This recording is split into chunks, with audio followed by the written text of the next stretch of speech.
Já, Magnús, gefum við það að þetta hefur verið sækjandi tap fyrir IR 9 stig hérna á heimavelli. Hvernig er tilfinningin svona beint eftir leik? Hún er bara hræðileg sko. Og já, alveg samanlega, sækjandi tap, mjög mikið. Virtist oft á tíðum vera eins og, ég meina þeir að taka 2 leikmenn á síðasta mánuði, það er nýr þjálfari yfir liðinu, ég meina Pétur hætti bara fyrir vikunni. Það var oft á tíðum svona eins og liði svona, hefði ekki spilað nógu mikið saman einhvern veginn. Við vorum að negla boltanum í laftur á kröðurum og þar fram eftir götunum. Var það þín tilfinning?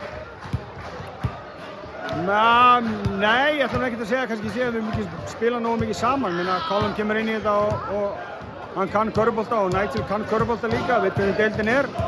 En við vorum bara rægir, hræddir, litlir og lélegir. 4 töp í röð, deildartöp í röð hjá Keflavík okkur núna.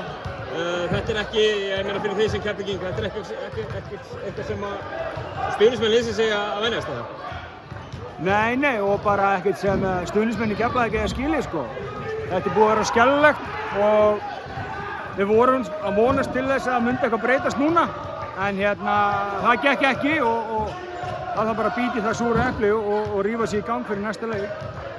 Hvað svona, farið að nefna 1 eða 2 hluti sem hún fengir að laga bara leið fyrir næsta leik til að snúa taflinu ykkur í vil, hvað var það? Einhvern veginn hlut. Vá. Þetta er eiginlega ekkert í hug sko. Herru, jú, það að við spilum vörn í meira heldur en kannski 3 mínútur í einu og kannski gera það í 25 mínútur jafnvel eða eitthvað svoleiðis. En sóknarfrákast, dreifa boltanum, hreyfa sig, hitt í körfuna, við vorum lélegir í dag í því. Þannig að það eru margir hlutir sem maður myndi vilja breytast. Þú tekur við liðinu núna, ég meina Pétur hættir á mánudaginn síðasta. Þú ert með Keflavík í kvöld, veist eitthvað, getur eitthvað leikni í gegnum, hvernig framhald er hjá Keflavík svona þjálfarlega sig?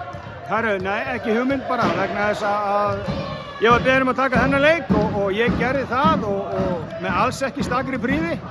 Þannig að það kemur þá bara í ljós, örugglega helgina eða strax eftir helgi. Hefur þú áhuga á að halda áfram með liðin?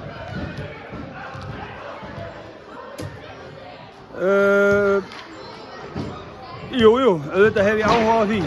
En eins og segi, það er ekki í mínum höndum en jú, ég hef áhuga á því.